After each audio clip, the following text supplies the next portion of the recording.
चलिए जी, नेक्स्ट अब हम देखते हैं एक और मेथड, एक तीसरी टाइप हम देख लेते हैं मेथड।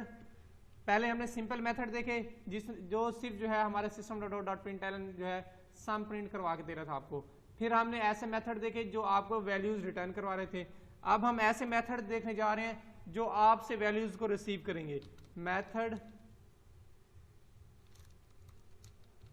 ऐसे मेथड को हम जो है पैरामीटराइज्ड मेथड भी कहते हैं या मेथड रिसीविंग वैल्यू भी कहते हैं। अंडरस्टैंडिंग के लिए अगर आप लोगों ने अंडरस्टैंड करना हो, हम ये भी कह सकते हैं मेथड रिसीविंग वैल्यूज। ऐसे मेथड हैं जो आपसे जो है वैल्यूज को रिसीव कर रहे हैं। चलिए इसका सिंटैक्स भी देख लें आप लोग। पहले सिंटैक्स सेम वैसे ही है, थोड़ा डिफरेंस है। डाटा टाइप और फिर नेम लिखते हैं आप लोग।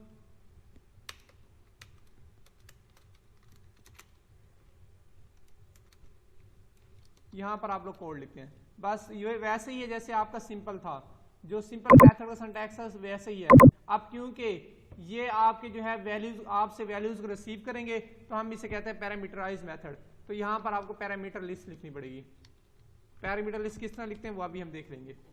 ठीक है, ये आपके पास सिंटैक्स है। पहले आप डाटा टाइप लिखते हैं, नेम, फिर पैरामीटर्स की लिस्ट लिखते हैं आप लोग। फिर उसके बाद जो है आप लोग ये कर्ली ब्रैकेट स्टार्टिंग और ये एंडिंग, ये आपके पास सिंटैक्स है। अब हम चलते हैं, एक जो है मेथड बनाते हैं जो आपका पैरामीटराइज्ड मेथड होगा, जो आपसे वैल्यू को रिसीव करेगा। जी एक जो है नया मेथड बना लेते हैं हम लोग सेट वैल्यू के नेम का। पहले हमें पता है डाटा टाइप लिखते हैं। डाटा टाइप क्या लिखनी है अभी हमें नहीं पता, हम नेम लिख लेते हैं सेट वैल्यू।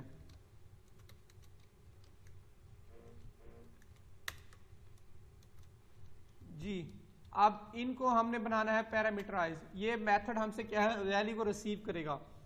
तो यहां पर हमें उनकी जो है लिस्ट लिखनी पड़ेगी। मैं लेता हूं इंट x इंट y, बल्कि x y तो ऑलरेडी है, फिलहाल इनको लेते हैं इंट a इंट b। दो वेरिएबल्स मैंने ले लिए हैं, इंट a और इंट b।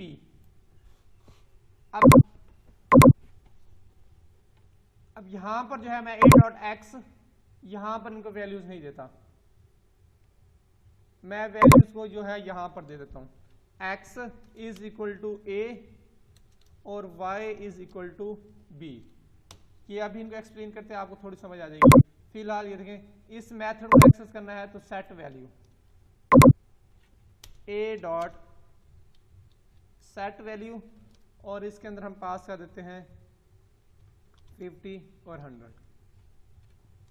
चलिए पहले इस प्रोग्राम को एग्जीक्यूट कर लेते हैं और फिर जो है हम फिर इसको जो है अंडरस्टैंड करते हैं कैसे ये वर्क कर रहा है। डाटा, अच्छा सॉरी, यहाँ डाटा टाइप। चलिए पहले इसको जो है चेक एग्जीक्यूट कर ले, फिर है ये डाटा टाइप का प्रॉब्लम हमने सोल्व करनी है, या यही कर लेते हैं। देखिए ये सेट वैल्यू का मेथड जो है आपका, ये कुछ भी रिटर्न नहीं करवा रहा। सेट वैल्यू का मेथड आपको कुछ भी रिटर्न नहीं करवा रहा, तो हम यहाँ पर डाटा टाइप लिख देंगे void। void का मतलब यही है कि आपका ये मेथड कुछ भी रिटर्न नहीं करवाएगा। अब इसको एग्जीक्यूट कर लें।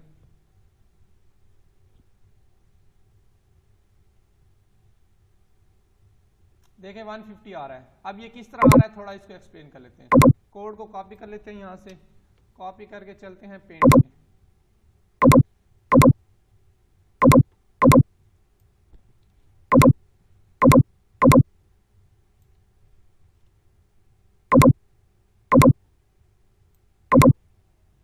चलिए सबसे पहले मेन मेथड आपका एग्जीक्यूट होना है। ये मेन मेथड में आगे यहां पर क्या हो रहा है, एडिशन ए, एक ऑब्जेक्ट ए क्लास एक है रेफरेंस वेरिएबल बन रहा है, उसको स्पेस मिल गई हमारे पास।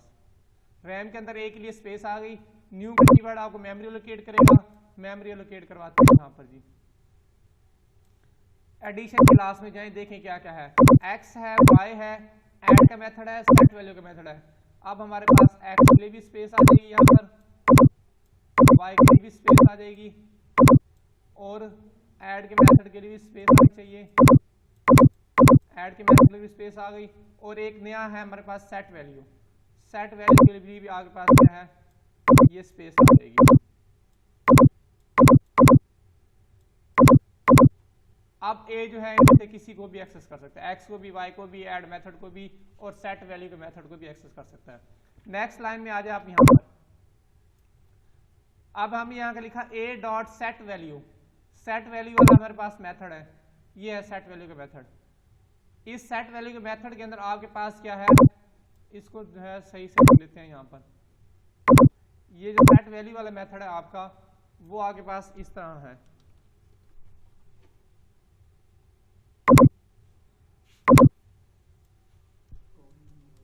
सेट वैल्यू, इसके अंदर एक इंट ए है और इंट बी है, ये आ गया हमारे पास ये। अब होगा क्या इसमें, हमने क्या किया, सेट वैल्यू को कॉल किया है और इसके अंदर एक 50, फिर ये कोमा, फिर 100, ये दो वैल्यूज पास कर रहे हैं। ये कोमा क्या है, 50 और 100 को अलग-अलग कर रहा है। 50 एक वैल्यू हमारे पास, 100 दूसरी वैल्यू। आपने जितनी वैल्यूज पास करनी होती हैं वैल्यू लिखकर कोमा लिखते हैं। 50 लिखी, कोमा लगाया, 100 लिखा, दो वैल्यूज। रिपीट करते हैं स्टार्ट से। जी क्या कह रहे हैं बेटा, दोबारा बताएं।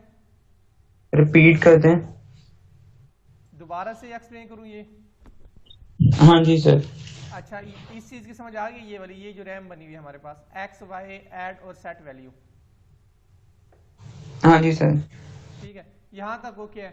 अब देखें, ये सेट वाला वैल्यू जो हमारे पास मेथड हुई है, इसके अंदर इंट ए है एक और इंट बी है। हमने क्या किया, ए रेफरेंस वेरिएबल का नाम लिखा, डॉट लगाया, सेट वैल्यू। सेट वैल्यू का मेथड हमारे पास जो है ये हम इस पर आ जाएंगे सीधा, सेट वैल्यू यहां से सीधा आ जाएंगे इस पर। और देखें साथ में ही हम एक 50 और 100 ये भी साथ लेके आ रहे हैं, 50 और 100 ये भी हम साथ लेकर आ रहे हैं अपने सेट वैल्यू के मेथड में। अब ये 50 और 100 का क्या काम है, इन स्क्वायर, ये जो आपके पास स्मॉल ब्रैकेट्स है, पैरेंथेसिस है, इनके अंदर जो चीज भी लिखेंगे जब आप कॉल करेंगे वो साथ ही आपके पास जाएंगी। अब ये 50 और 100 आपने यहां लिखा था, दो वैल्यूज हैं, 50 लिखा, कोमा लगाया, कोमा जो है सेपरेट करने के लिए होता है, 50 कोमा, ये 50 एक वैल्यू बन गई, फिर 100 लिखा, ये 100 दूसरी वैल्यू बन गई। इसके साथ हमने कॉल किया और सीधा चले गए हम लोग सेट वैल्यू के मेथड पे। जब यहां पहुंचे हमारे पास 50 भी साथ आया, हमारे पास 100 भी साथ आया, क्योंकि यहाँ दो वैल्यूज लिखने थे इसलिए दोनों वैल्यूज आपके पास साथ आएंगी। अब फिर यहाँ पर आ जाएंगे सीधा वाइड, वाइड मतलब है मेथड कुछ रिटर्न नहीं करवाएगा, सेट वैल्यू ये नेम है हमारे पास, इसके अंदर आ गए। इसके अंदर पहला वेरिएबल है ए, इंट ए, और दूसरा वेरिएबल है इंट बी। अब होगा क्या, अब सेट वैल्यू में आपने पहले लिखा था 50, ये पहली वैल्यू है, तो यहाँ पर जो भी पहला वेरिएबल होगा वो रिसीव कर लेगा। यहाँ पर पहला वेरिएबल क्या है, इंट ए क्या करेगा, ये पहली वैल्यू 50 आ रही है तो 50 को रिसीव कर लेगा, ये कर लेगा रिसीव 50। ठीक है, इस बात की समझ आ गई है? Yes sir. अच्छा, फिर दूसरी वैल्यू यहां से पास कर रहे हैं हम लोग 100, दूसरी वैल्यू हम यहां से भेज रहे हैं 100, तो यहाँ सेट वैल्यू में जो है दूसरा जो भी वेरिएबल होगा, जो भी वेरिएबल होगा वो रिसीव कर लेगा। दूसरा वेरिएबल बी है तो बी जो है ये 100 को रिसीव कर लेगा। इस केस में ऐसा नहीं होगा कि पहली वैल्यू 50 है और उसको रिसीव जो है ये दूसरा वेरिएबल करे, ऐसा कभी भी नहीं होगा। पहली वैल्यू को पहला वेरिएबल रिसीव करेगा, दूसरी वैल्यू को दूसरा वेरिएबल रिसीव करेगा, ये बात याद रखिएगा हमेशा। अब ए के अंदर 50 आ गया, बी के अंदर हमारे पास क्या है 100 आ गया। फिर हमने क्या किया, x इज इक्वल टू ए, ये वाला x जो आपके पास ये है, x ए के अंदर वैल्यू पड़ी है 50, यहाँ 50 लिखना, ये 50 आकर जाकर स्टोर हो जाएगा x के अंदर, x में आपके पास यहाँ आ जाएगा 50। फिर y is equal to B, B के अंदर आपके पास 100 पड़ा हुआ है, 100 जाकर स्टोर हो जाएगा आपका y के अंदर, तो यहाँ आपके पास आ जाएगा 100। अब क्या है टोटल आपके पास, x में 50 आ गया, y में 100 आ गया। अब ये मेथड का काम पूरा हो गया है। नेक्स्ट ये कर्ली ब्रैकेट है, ये मेथड हमारा एंड हो रहा है, तो यहाँ करेंगे, यहाँ से सीधा हम लोग वापस आ जाएंगे अपने इस ये सेमीकोलन के पास। यहाँ से जो है ये स्टेटमेंट हमारी एंड हो गई, एंड होने के बाद हम जो है नेक्स्ट लाइन में आ जाएंगे। यहाँ क्या है आपके पास, system dot out dot print ln add का मेथड। अब यहाँ पर हम ऐड के मेथड को कॉल कर रहे हैं, तो यहाँ से सीधा हम जाएंगे ऐड के मेथड की तरफ, ये ऐड के मेथड की तरफ आ गए। अब फिर क्या है ऐड का method, return x plus Y. x में आपके पास 50 है, y में आपके पास क्या है 100, दोनों प्लस होंगे तो आंसर आपके पास आ जाएगा 150। अब ये 150 जो है आपका वो रिटर्न होगा यहां से वापस यहां पर 150, क्योंकि आपकी इंटीजर टाइप है तो इंट इसको रिसीव कर लेगा। रिसीव करने के बाद यहां से फिर हम आएंगे वापस अपने इस जहां पर ये फंक्शन कॉल हो रहा था, मेथड कॉल हो रहा था a.add, तो ये आपको जो है वापस करेगा 150।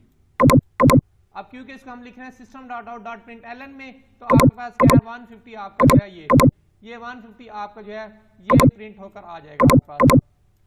इसलिए जब हमने इस प्रोग्राम को चलाया था आपके पास जो है 150 जो है आउटपुट में आ रही थी।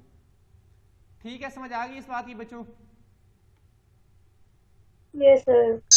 Yes, sir.